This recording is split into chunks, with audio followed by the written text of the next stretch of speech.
Welcome to the AI Hustle Podcast, the podcast where we break down the latest in AI news, tools, and interview experts helping you hustle and do more using AI.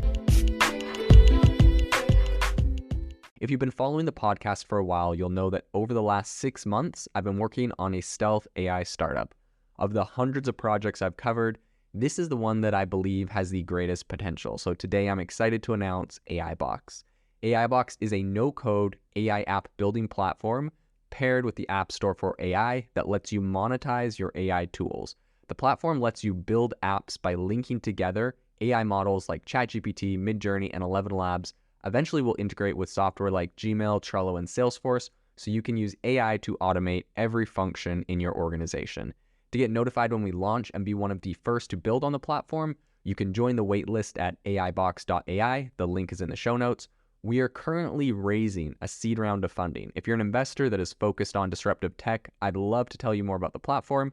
You can reach out to me at jaden@aibox.ai. I'll leave that email in the show notes. Some breaking AI news in relation to Google and a new product that has journalists really upset. So recently, someone from the Wall Street Journal was citing some anonymous sources and essentially said that Google has a new product called Genesis that is able to write news articles, and they're pitching this to major news organizations, including the New York Times, the Washington Post, and News Corp, who owns a lot of other news companies. So, of course, as you can imagine, journalists are not happy about this. So today on the podcast, we're going to be diving into the implications of this tool, what it looks like it's able to do, Google's comments on this, my own experience in this space, and we're going to be breaking down where we see this going in the future. So without further ado, let's jump into it. So the first thing to know is the fact that if you go and search for this, you will see hundreds of articles on this topic. I think this is a chord that, struck a nerve for many journalists who are writing about it. I recently, was reading an article on The Verge about it, and they have a lot of different, essentially, I don't want to say hit pieces. I totally understand. It's like they feel very threatened. They feel like they could be replaced. And so they're writing all the cons of this software and this technology, which you can see from one side, like how it's true and accurate, but you can see on the other side that there definitely is some protectionism going on. And so, yeah, let's jump into what this thing actually does. So essentially what this tool by Google is able to do is it's able to process factual data and then churn out news copy. So essentially what this thing is able to do is you can input a ton of data into this thing. You can input, results from the quarterly earnings from a company. You can put in statements, you can put in tweets, you can essentially have this thing attached to a whole bunch of different data sources. And then you can get it to write articles on different topics based off of those data sources. And, we've seen the ability of ChatGPT to write articles and stuff. This isn't far off. And so I think, obviously, there's a lot of big journalistic companies. There's a lot of newspapers and whatnot and journals that are being pitched this at the moment. I haven't seen any that have signed up for it, or no one has made a specific announcement about this. Maybe they're making this little leak about it to see how the public responds, because journalists definitely are not happy about this. That being said, one executive that was demoed this product, he said that he views Genesis more like a personal assistant or a helper rather than a fully fledged journalist.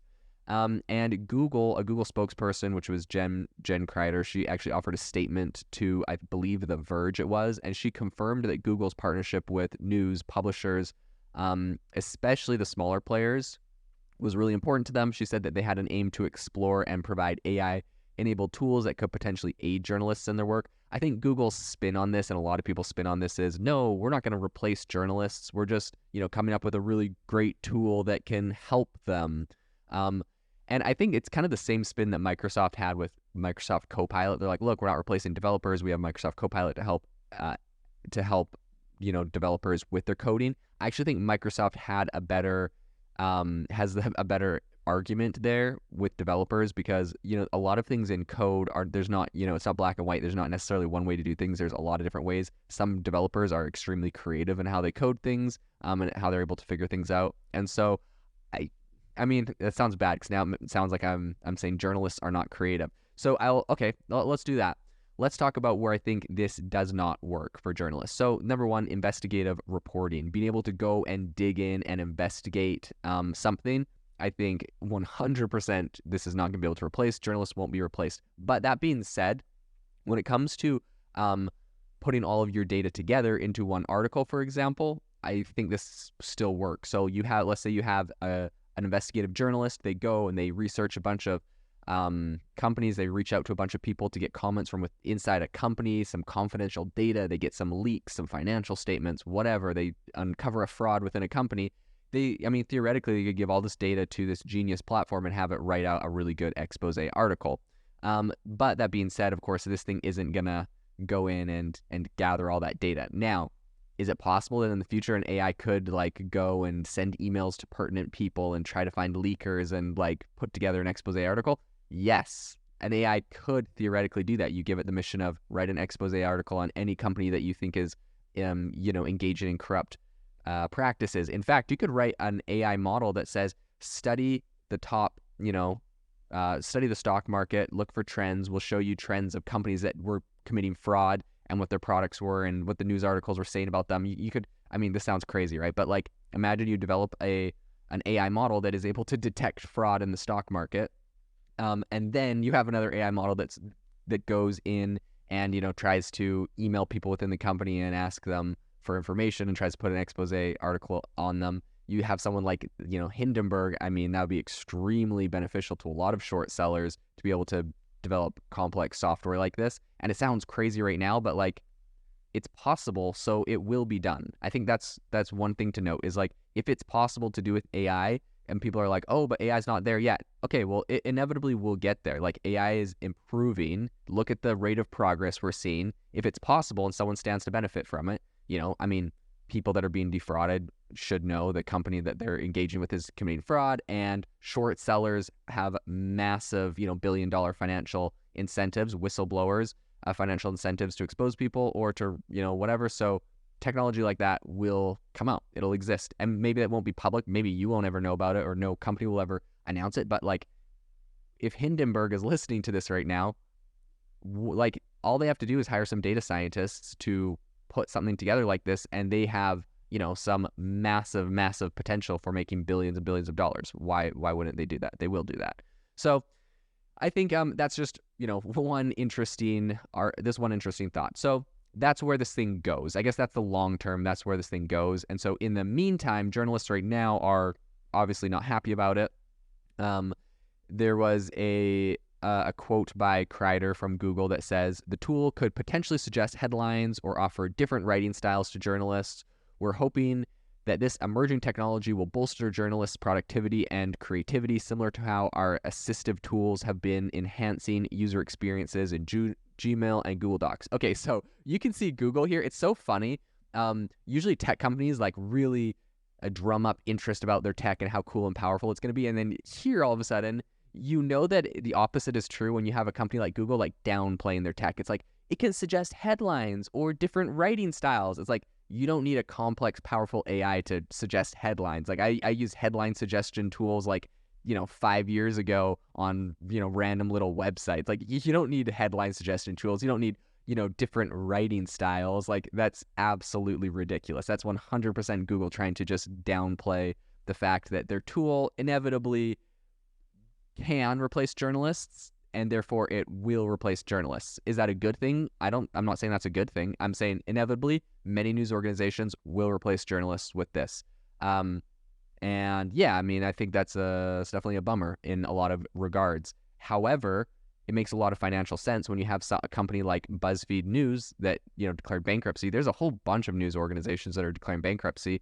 And so when you have that, when their company has the prospect of declaring bankruptcy or switching to, maybe 3 people in their newsroom are managing like 20 AI agents generating articles, of course they're going to pivot to that. Like, why would they go bankrupt when they have another alternative?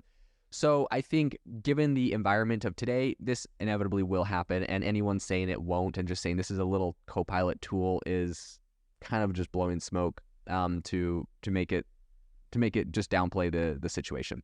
A lot of journalists are arguing that, without actually experiencing Genesis, forming an opinion about it, and its effectiveness could be premature.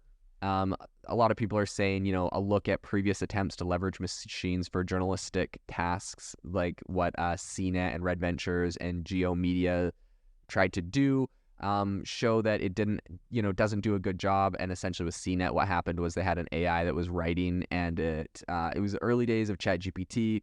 It was writing an article about interest rates, and it did some calculations on the interest rate thing wrong. So everyone kind of roasted them for it, and they were like, okay, we're going to stop using AI to write articles. I mean, the rest of the content in the article was perfect and great. Just they probably should have had someone fact check the math in there, because we know that AI is not very great at doing math or the current language models. Of course, that's something that will also get improved and will get fixed in the future. So that's something that journalists are pointing to, like, oh, we can't let AI write articles because of blah blah blah. I think at the end of the day, it's like this thing could write an article and then you could have someone go fact check it. Look, we're fact checking articles live now anyways. Like, how is that? If you could spit this article out in a tenth of the time, and then you just got to sit there and fact check to make sure everything's accurate, and especially if it can cite its sources from where it grabbed the data, then I think that makes perfect sense to speed up the process. And hey, like, let's look at it from a positive stance. People will be able to get the news faster. You'll be able to break a story. Something happens, you'll be able to gather a ton of data and break a story like 5 minutes later instead of 5 hours later or 5 days later. So I think there's a lot of potential, and there's possibly some real world benefits to the consumer by being able to get this information faster. So I think that obviously AI on the internet, this isn't new. We're seeing Bing and Bard and ChatGPT, and they're all able to generate articles and content. Some journalists recently noted that even Google's AI model designed for hospitals has its own pitfalls, right? They're trying to point out some shortcomings, which I 100% think are relevant. They're important to talk about. These AIs are not perfect, but I just think that anyone pointing at AI and its flaws and saying, like, see, look, this thing, it messed up, like the CNET articles, math was wrong on the interest rates, or like this thing isn't good. I think that it's ridiculous, because we know that inevitably those things will get better. So it's like, let's just look. You can love it or hate it, but if you want to know what's going to happen in the future, like, look at what it can do now and forecast the future of where this thing goes. Don't try to like nitpick at little flaws you see now and say, like, this is why it will never work. Like, it will definitely work, and we should prepare for a conversation. Do you want to ban all AI, make it so only humans can be journalists? Like, I'm not saying I agree with any of those paths, but like, let's be realistic. If you want journalists to never be replaced by AI, you should probably start really thinking about the next steps instead of just trying to nitpick at some small flaws of AI, because inevitably AI is going to do a lot of this stuff. I think a lot of potential users have some reservations about Google's commitment to product development. Well, actually, to be honest, this is a point I've heard some journalists bring up. They're like, why would we go and integrate Google Genesis and start getting it to write our news articles? Because Google, like, they're kind of notorious for like making products and then killing them. So like, what if Google just kills this product? I think that's just like kind of a ridiculous complaint. If it was a really popular product and everyone used it, Google probably wouldn't kill it. And if they did, I'm sure, like, this is a totally viable, visible, logical use case. Someone else will do it. It'll be successful. So regardless of Google's track record of killing things, I don't think that's a good argument for why you shouldn't use Genesis. If it's a useful tool, Google will do it or someone else will do it. Anyways, I thought it was kind of funny.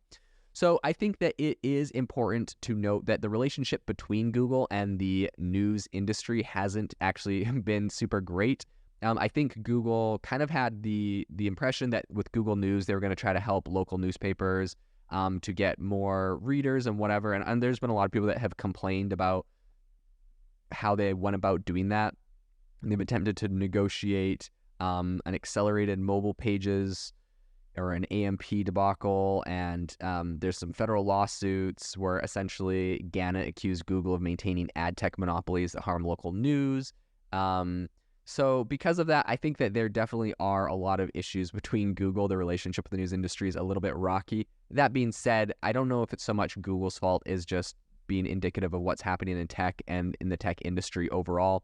And how people, like it or not, people are moving away from cable news. They're moving away from newspapers. They're going to read digital articles, and they're going to listen to podcasts or YouTubers or other sources of news that may not always be as traditional. And so, I mean, like even Twitter, you can get really crazy breaking news analysis in real time from people within a company on Twitter that you can't, get from an anchor necessarily. And so I think that people are shifting in their appetite for news. Personally, I have used AI to write a lot of articles for different projects and startups and seen a lot of really good success, a lot of really good content. But again, like my strategy has always been get the AI to write an article, get a human that has, a subject matter expert to go and review and make sure everything looks good, fix anything, correct it, just read over it, and then we publish. And, doing that personally, I had one specific startup in particular that we were able to about almost 10x our website traffic with AI generated articles that were reviewed by a subject matter expert. So there's no way in my mind that subject matter expert could have written the amount of content we wrote and could have seen the amount of results for the price that we were able to do it. And that was the only way it was viable for our startup to be able to do that profitably. So I think at the end of the day, whether or not a lot of journalists complain about Google and Genesis, I think Genesis will get used, even if it's not by major news organizations. Smaller companies, independent journalists, independent news organizations, these things are going to have a massive boon in news and in revenue from tools like this. So overall, I see this as being a really big thing in the industry that 100% will take off. So this will definitely be something that we will continue to follow into the future and see how it plays out across news. If you are looking for an innovative and creative community of people using ChatGPT, you need to join our ChatGPT creators community. I'll drop a link in the description to this podcast. We'd love to see you there, where we share tips and tricks of what is working in ChatGPT. It's a lot easier than a podcast, as you can see screenshots, you can share and comment on things that are currently working. So if this sounds interesting to you, check out the link in the comment. We'd love to have you in the community. Thanks for tuning in to the AI Hustle podcast. If you could do us a massive favor, we would really, really appreciate it if you could leave us a review wherever you get your podcasts. This helps people find the podcast. It helps people know this is a good place to go. And we would really, really appreciate it, as it helps us continue to bring on incredible guests and share incredible content for you to listen to.